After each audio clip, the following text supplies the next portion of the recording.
Assalamualaikum. Silakan masuk.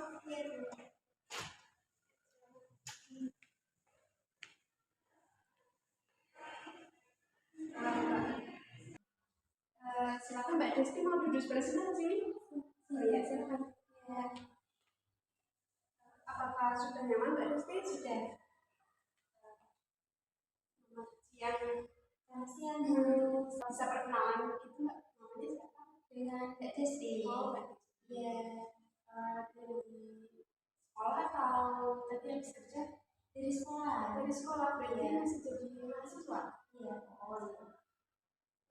Perkenalkan juga nama saya Ika. Di sini saya akan membimbing dan mendampingi Mbak Desti dari proses konseling ini ya Mbak. Tadi Mbak Desti ini habis pulang dari Markul. Iya, terus langsung ke sini. Kesininya sendiri atau diantar siapa kalau begitu? Tadi diantar sama teman, tapi teman saya langsung pulang karena ada urusan yang perlu diselesaikan gitu. Jadi kesini emang ingin sekali Mbak Desti ingin melakukan proses konseling gitu. Iya. Nah, di sini Mbak Desti bisa duduknya yang mana kayaknya tadi. Ya.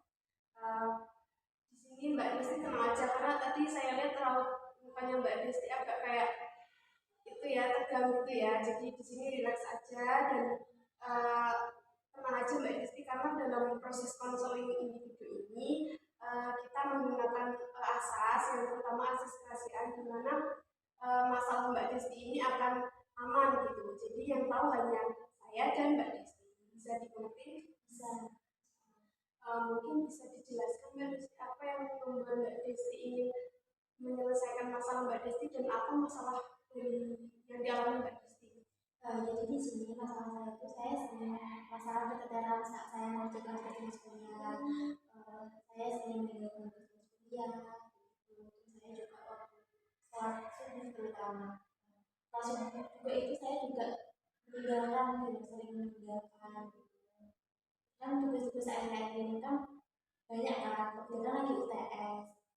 Tugas satu belum selesaikan, nanti ada tugas lagi gitu.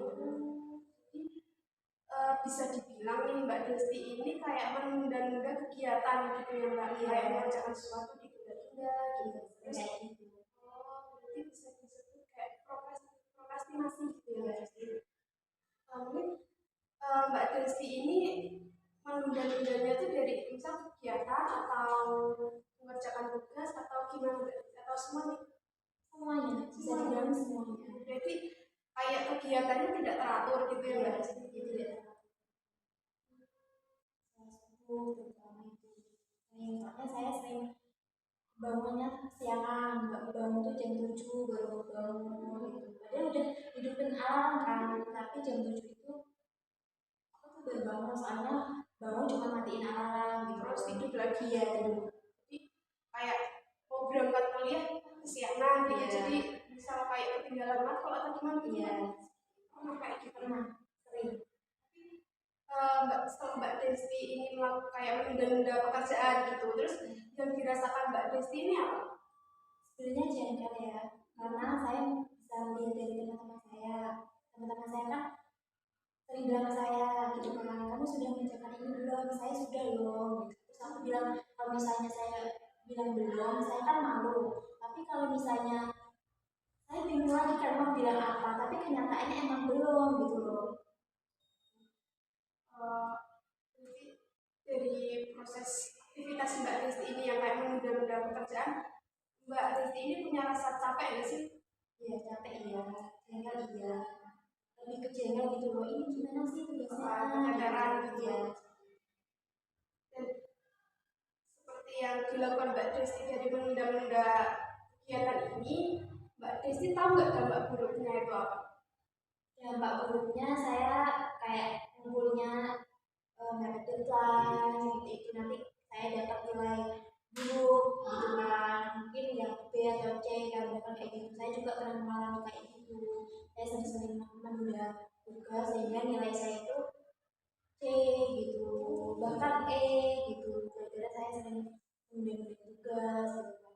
Berarti Mbak Desti ini juga melakukan kesalahan, tapi Mbak Desti tahu akibatnya apa dan tetap dilakukan gitu ya Mbak. Terus kalau misal nih Mbak Desti punya pikiran nggak sih, misal aku nggak ngelakuin kayak menunda tugas, jadi Mbak Desti tahu nggak kayak dampak positifnya kalau Mbak Desti nggak melakukan menunda kegiatan itu? Sebenarnya tahu ya Mbak, tapi saya tuh masih masih bingung untuk membagi-bagi waktu gitu karena di samping itu saya juga ada kegiatan lain, yaitu saya juga melakukan kerja iya, terus saya juga tinggal di pesantren gitu loh, jadi kayak pusing banget gitu loh, bagi-bagi waktunya itu benar-benar susah. Jadi bisa saya lihat ya Mbak Desti ini kayaknya orangnya aktif ya karena ya kayak kerja jadi mahasiswa juga gitu ya, terus banyak kegiatan, tapi cuma Mbak Desti ini bingung cara membagi waktunya gitu ya. Terus Mbak Desti tahu nggak dari manfaat, misalnya manfaat kalau Mbak Desti menghilangkan menunda-nunda kegiatan itu, manfaatnya? Manfaatnya mungkin nanti nilai saya mau yang dari awalnya C atau E nanti bisa naik ke level B atau A kayak gitu. Nanti saya bisa eh, dalam waktu kurun kita saya itu bisa tertib gitu loh, bisa berjalan tertib kayak gitu. Yang awalnya saya nggak bisa bangun pagi, saya bisa bangun pagi, terus datang kelas tepat waktu, terus tugas-tugas saya bisa terselesaikan gitu. Oh ya Mbak, ya. Positifnya kalau saya meninggalkan gimana, kalau saya melanjutkan negatifnya gimana gitu ya.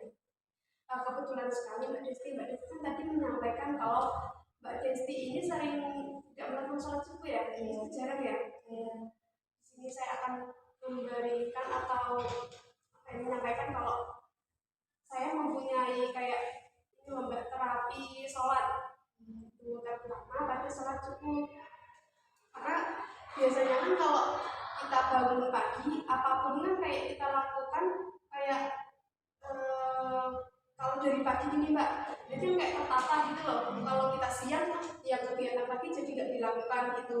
Kalau semisal kita subuh nih bangun pagi terus nggak tidur lagi, otomatis kita kayak oh saya mau berangkat sekolah, jadi apapun yang saya persiapkan harus sudah saya tata gitu loh.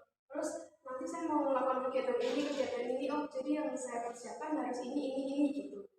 Jadi kalau bisa nih Mbak, oh ya harus bisa ya, harus bisa Mbak Desti ini kayak mengubah dari yang tadinya nggak sholat subuh, jadi tertib gitu Mbak sholat subuh gitu. Jadi nanti semua kegiatannya tertata gitu. Jadi yang disitu nggak tidur lagi gitu. Nggak tidur lagi kalau bisa ya, mungkin bisa pasang alarm atau suruh membangunkan teman orang tua gitu ya. Jadi, eh, kayak semua kegiatan nanti bisa terlaksana gitu. Kalau Mbak Desti mungkin bisa melakukannya, bisa. Oh, bisa. Karena kan saya di sini juga punya, saya pernah menemukan kata-kata yang Mbak, kalau ada tuh suatu kata-kata yang perbaiki sholatmu, nanti Allah akan memperbaiki urusanmu. Jadi dipermudah urusannya. Sekarang apa yang dirasakan Mbak Desi setelah saya memberikan terapi? Jadi di sini saya mendapatkan bisa tahu ya terapi-terapi soal itu seperti yang dijelaskan dulu. Terus nanti saya bisa melakukan gitu biar saya melakukan kegiatan-kegiatan saya itu bisa langsung bisa melaksanakan gitu. Mbak Desti nggak usah khawatir karena dengan kesibukan Mbak Desti ini justru Mbak Desti malah tambah kayak aktif gitu loh, tapi cuman Mbak Desti ini kurang dalam membagi mengatur waktu. Apa ada yang disampaikan lagi? Mungkin sudah. Mungkin Mbak Desti nanti kalau besok-besok kayak merasa menunda-nunda pekerjaan lagi bisa kembali lagi lanjutkan di sesi berikutnya gitu. Disampaikan dulu sudah Bu. Di sini saya juga sebagai keluarga Mbak Desti mohon maaf apabila dalam saya menyampaikan sesuatu kurang berkenan kata-katanya jadi Mbak Desti. Iya, di sekolah nanti di sini langsung pulang nanti saya telepon ke rumah saya.